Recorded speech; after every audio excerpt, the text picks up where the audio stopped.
मुंबई की भीड़भाड़ वाली सड़कों पर एक शख्स सालों से झलमुड़ी बेचकर अपना घर चला रहा था। नाम था मुस्तफा कमाल शेख। पुलिस वाले भी अक्सर उसकी ठेली पर रुकते, हंसी मजाक करते, नाश्ता लेते और चले जाते। पर जून की एक दोपहर सब कुछ बदल गया। 2 पुलिसकर्मी उसके घर पहुंचे और बोले, आईडी दिखाओ।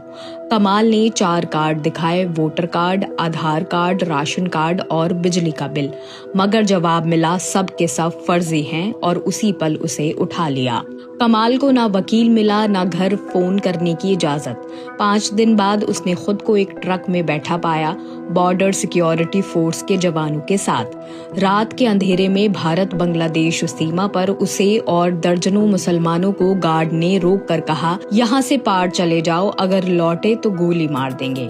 जाते जाते उन्हें 300 बांग्लादेशी टाका थमा दिए गए, यानी के $3 से भी कम। कमाल बताते हैं कि वहां सबकी आंखों में सिर्फ एक सवाल था, हमने क्या गुनाह किया। 2 दिन बाद एक वीडियो वायरल हुआ। 3 भारतीय मुसलमान बांग्लादेश सीमा के पास खड़े थे, रोते हुए अपना नाम, पिता का नाम और भारत का पता बताते हुए कहते जा रहे थे, हम भारतीय हैं।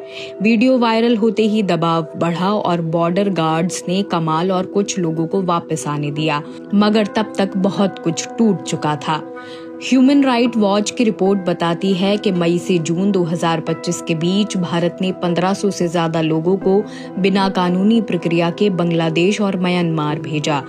इसमें भारतीय मुसलमान भी थे और करीब 100 रोहिंग्या शरणार्थी जो पहले से संयुक्त राष्ट्र के साथ पंजीकृत थे। रिपोर्ट कहती है कि ये कार्रवाई किसी कानूनी प्रक्रिया का हिस्सा नहीं, बल्कि एक राजनीतिक और धार्मिक भेदभाव का रूप थी। दिल्ली के श्रम विहार इलाके में सालों से दर्जनों रोहिंग्या परिवार रहते आए हैं। बांस और तिरपाल से बने उनके झोंपड़े, जहां बच्चे खेलते थे और महिलाएं खाना बनाती थीं। मई की शुरुआत में पुलिस आई और कहा, बायोमेट्रिक वेरिफिकेशन होगा। जो लोग गए वे कभी लौटे नहीं। 4 दिन बाद एक भाई का फोन आया म्यांमार के नंबर से।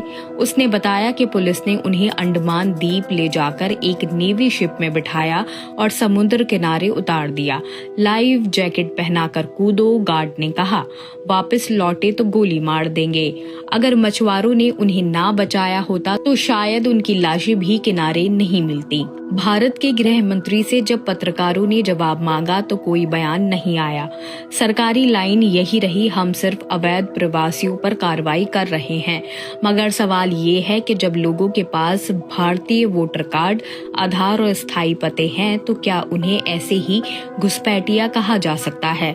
क्या सिर्फ बंगाली बोलने या मुसलमान होने के कारण कोई विदेशी बन जाता है? कश्मीर में अप्रैल महीने में हुआ आतंकी हमला, जिसमें 26 लोग मारे गए। उनके बाद सरकार ने सख्त कार्रवाई का आदेश दिया, पर मानव अधिकार कार्यकर्ताओं का कहना है कि इस कार्रवाई का असली मकसद था ध्यान भटकाना, ताकि जनता कश्मीर में सुरक्षा विफलता पर सवाल ना करे। मुंबई की सामाजिक कार्यकर्ता तीस्ता सीतलवाड़ कहती हैं कि आतंक पर गुस्सा भड़काने की बजाय सरकार ने उस गुस्से को मुसलमानों की तरफ मोड़ दिया। ये कहानी नई नहीं है। 2019 में असम में नागरिकता कानून लागू होने के बाद हजारों मुसलमानों को डिटेंशन कैंपों में रखा गया था।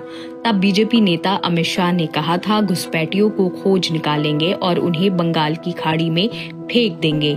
आज वही भाषा, वही सोच फिर लौट आई है, बस नाम बदल दिया गया है और जगह बदल गई है। आज मुस्तफा कमाल अपने गांव लौटकर आ चुके हैं, माँ के पास खेतों में, जहां कमाई मुश्किल से 2 वक्त की रोटी लाती है।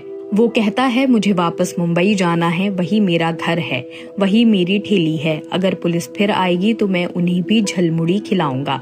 थोड़ी देर रुककर वो मुस्कुरा देता है और कहता है, समुद्र में रहकर मगरमच्छों से दुश्मनी नहीं की जा सकती।